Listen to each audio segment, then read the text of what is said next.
see a lot of videos where people are teaching individuals how to do the swing. I've never really seen a video that teaches it wrong. I believe most of them are teaching it right. What I think that a lot of videos are missing is they're making the assumption that the average person knows how to move and hold the correct posture so that they can get to do a swing safely and correctly. Now the key thing with a swing to do it safely and correctly is that the power's got to come from your hips. You've got to maintain posture to protect your back and use your core to magnify your force. So what we're going to do today is take you through a sequence of movements that will teach you what you need to know how to do with your body so that when you start to swing, you know that you're doing it correctly because you have taught your body the right things. Okay, so the first thing we're going to learn how to do today is how to understand if we've got the correct posture or not.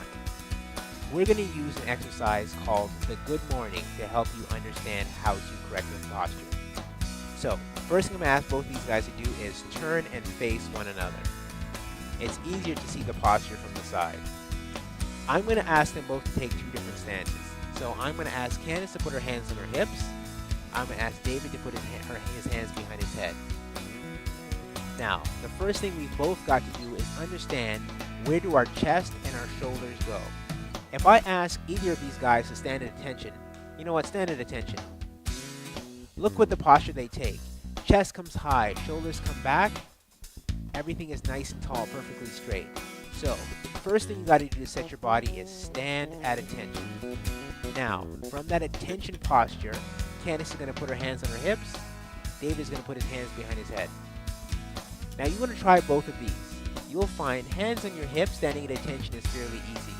You'll find hands behind your head standing at attention is harder. Fine.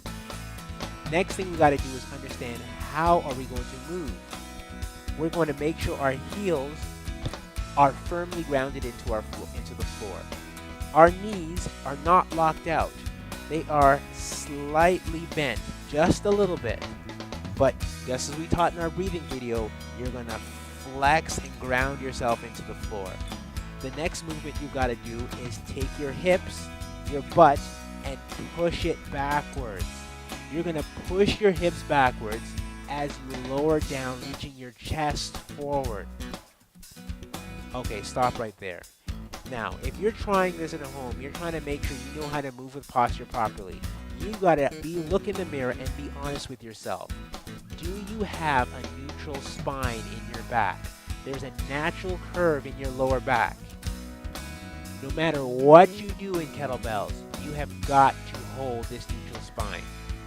To come up, they're going to inhale, ground into the floor, and they're going to use their breathing and drive themselves back up. Okay, so now that we understand the basics of the movement, we're going to show you how to use this.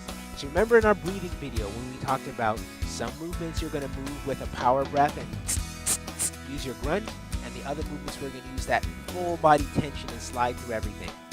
In this movement, we're going to use our full body tension. So I want you to be tight from your toes to your hips, from your hips to your core to your chest, even your arms that aren't being used. I want you to have the tension in your body. It's a good habit to have for safety, for posture, for strength. All right, so we've got our attention stance. Now, if you're following Candace, you're going to put your hands on your hips. If you're following David, you're going to put your hands behind your head. We are going to ground our heels into the floor. We're going to grab that tension in our legs and ground ourselves into the floor. We're going to push our hips back as we slowly lower down. Hips go back, chest goes forward, everything's nice and tight, straight neutral spine. Squeeze yourself back up with your breath and your tension. Good. Inhale, squeeze yourself down. Pay attention to the posture in your back. It is the most important part of this. You will find the posture in your back by squeezing your hips back.